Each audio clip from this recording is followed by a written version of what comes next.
To be a human being means to feel. We all feel things that we don't always want to feel.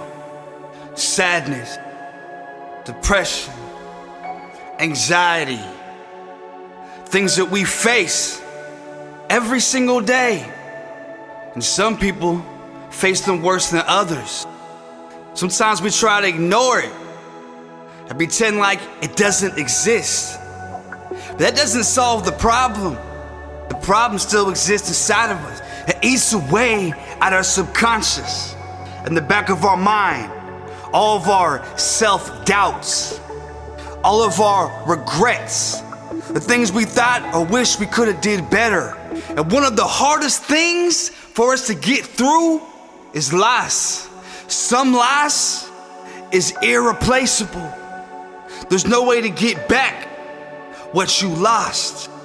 And now, because of that loss, you feel a void inside.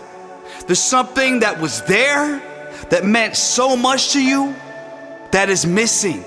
Some of us look at it as a part of our heart is gone. And we spend so much time consumed thinking about what happened, the life you had before when they were still here.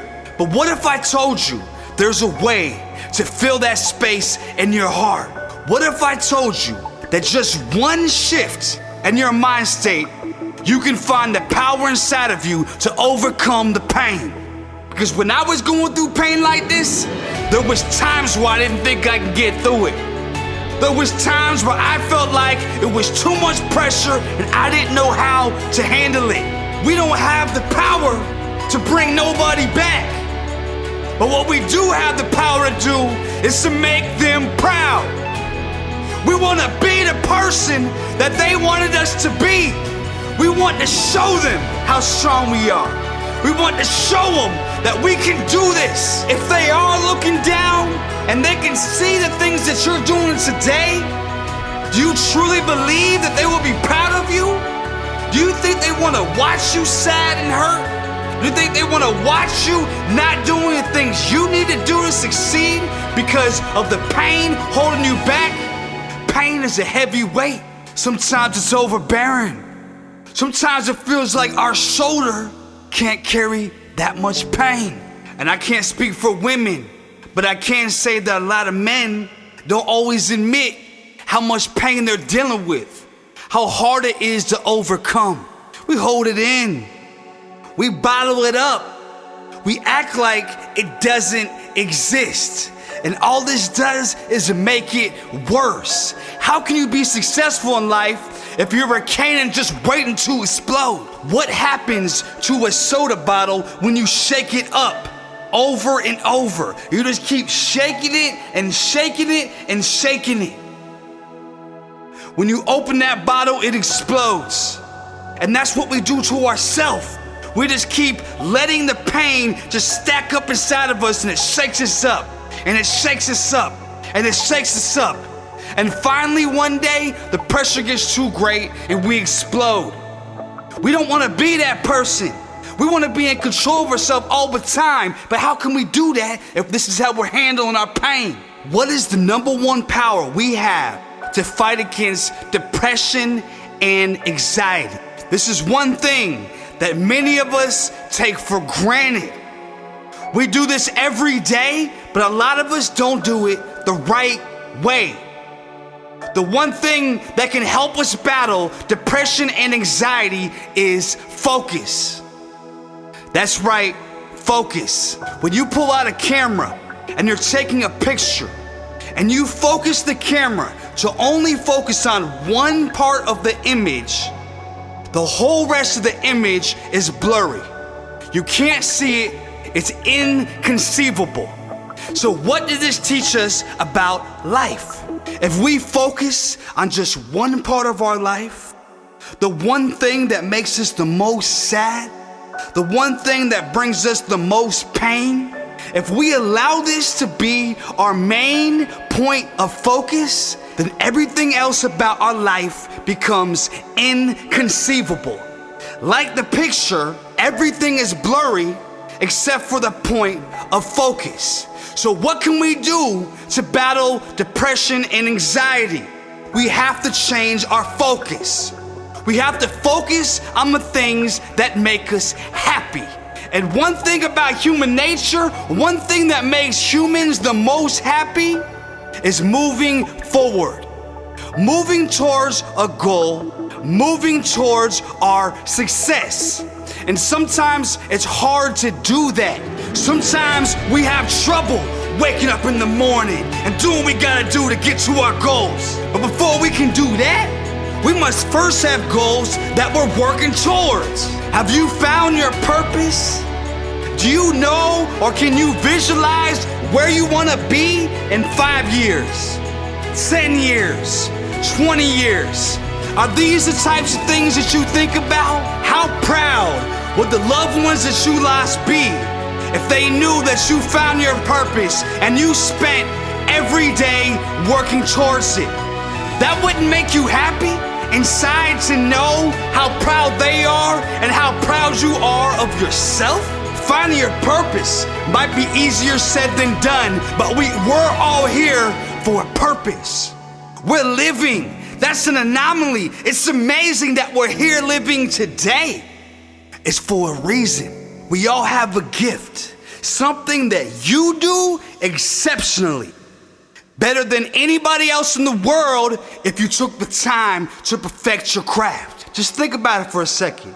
You can pause the video, do what you gotta do, just think about it. Think about what is it that you just are so confident and so amazing at that you know that this is something special. We all have a gift. What is your gift? Find it and perfect it. I truly believe this. I'm not a psychologist, but this is something that I truly believe, and I'm trying to train myself to live like this. I believe that happiness is a choice. It's a decision that you consciously make every single day. When you have a negative thought in your head that goes against your happiness, you start feeling a little uncomfortable, you start getting a little hot, you just naturally feel the temperature rising. You're getting upset. You're allowing a thought in your mind upset you. It's a choice. If you focus on something other than what is upsetting you, you will find that those thoughts will leave, dissipate, and will not affect your day. We have to consciously make a decision to be happy. There's so many chemicals that we ingest that affect the way we feel. There's so much negativity that we see on social media that affects the way we feel. There's so much negative things on the news that affect the way we feel. We even have negative people around us sometimes that affect the way we feel. And we sense those things affecting the way we feel, pulling us into a low vibrational state. We have the conscious ability to change what we are thinking about. Who is the captain of this ship? Who controls the thoughts that go through our brain? We do. We make the decision to allow that negative thought to affect the way we feel. And by allowing it to affect the way we feel, that means we allow it to affect our day. If we let 1 out of 2 days get ruined because of some negative thought that we had, that means that half of our life is wasted doing that. Who wants to waste 50% of their life sad, full of anxiety, depressed, because we didn't take the conscious action to not let it affect us? We have to take control. We have to take control of our emotions and our thoughts. And once we gain that power, we can truly find happiness. Depression is a choice. And yes, I understand that some people have it worse than others. But I challenge you to do as I have said. When those negative thoughts enter your mind, use your full conscious ability to think about something positive. Anything but what's going through your mind. It's gonna be hard sometimes. Some days will be harder than others. But I believe if you really, really try, you can do it. We can overcome the sad times by just changing the way that we think. A positive mind state. The cup is half full, it's not half empty. And we're not always gonna be able to achieve this goal, but it's just like working out. The more I go to the gym, the more I lift weights, the easier it becomes. It's a muscle, working out our mental muscle to focus on positive things so we can have a positive and happy life. I want to see you be happy. The world is full of negativity, and there's nothing that we can do in our power to stop it. But what we can control is how our mind perceives it, how our mind reacts to it. You can do this. Shift your mind state and let's get positive together.